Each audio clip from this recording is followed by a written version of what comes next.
Bhagavad Gita as it is. Chapter 5, text 8 to 9.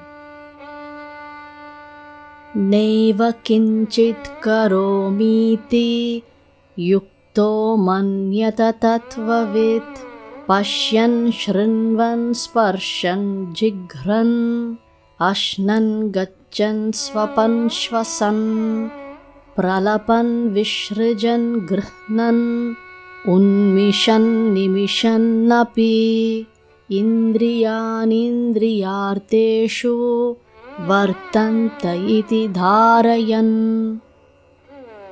Synonyms: Na, never.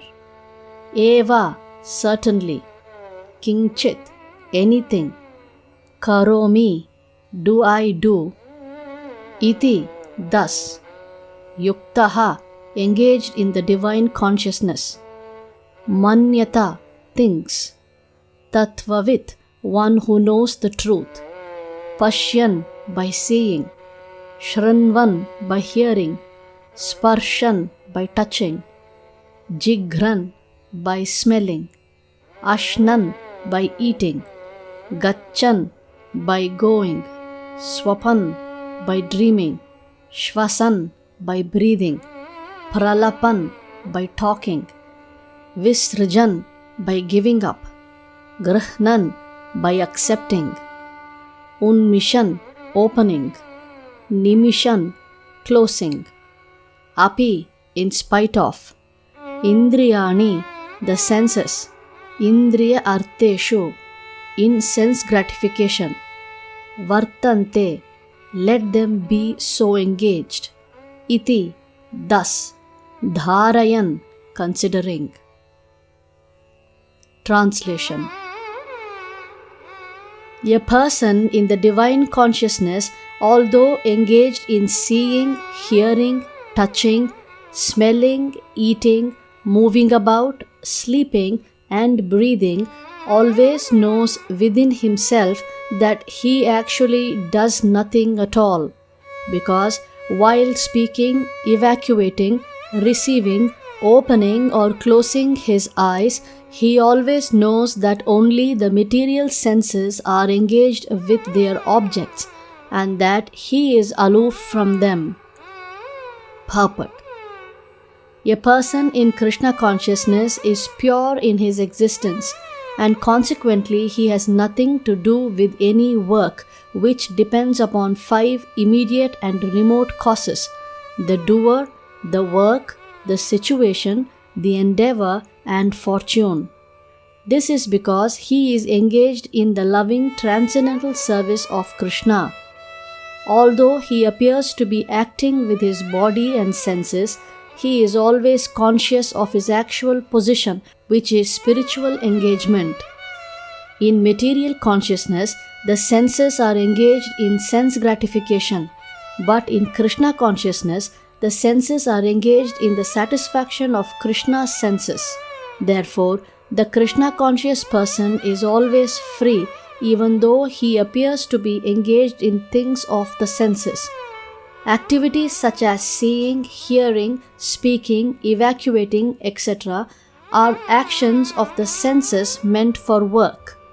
A Krishna consciousness person is never affected by the actions of the senses. He cannot perform any act except in the service of the Lord, because he knows that he is the eternal servitor of the Lord. Text 10.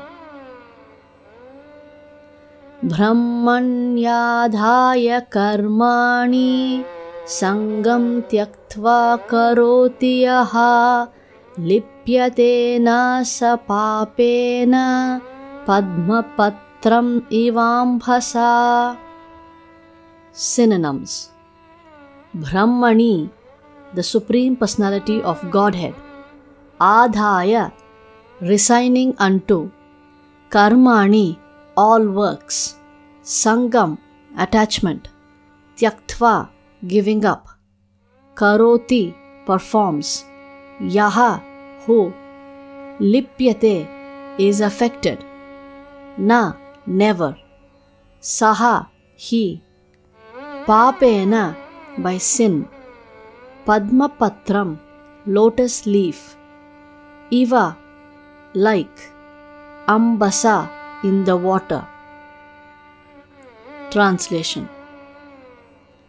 One who performs his duty without attachment, surrendering the results unto the Supreme Lord, is not affected by sinful action, as the lotus leaf is untouched by water.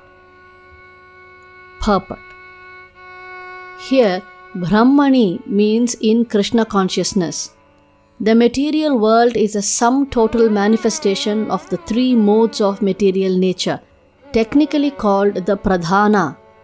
The Vedic hymns Sarvam Etad Brahma, Tasmad Etad Brahma, Nama Rupam Annam Cha Jayate, and in the Bhagavad Gita Mama Yonir Mahad Brahma indicate that everything in the material world is the manifestation of Brahman, and although the effects are differently manifested, they are non-different from the cause.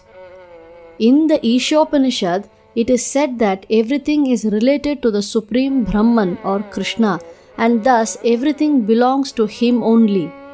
One who knows perfectly well that everything belongs to Krishna, that he is the proprietor of everything, and that therefore everything is engaged in the service of the Lord, naturally has nothing to do with the results of his activities, whether virtuous or sinful.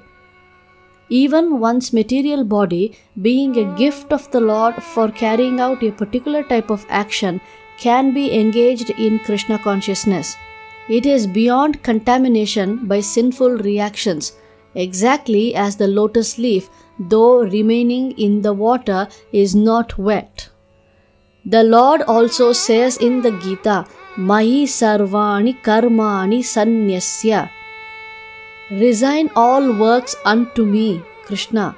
The conclusion is that a person without Krishna consciousness acts according to the concept of the material body and senses, but a person in Krishna consciousness acts according to the knowledge that the body is the property of Krishna and should therefore be engaged in the service of Krishna.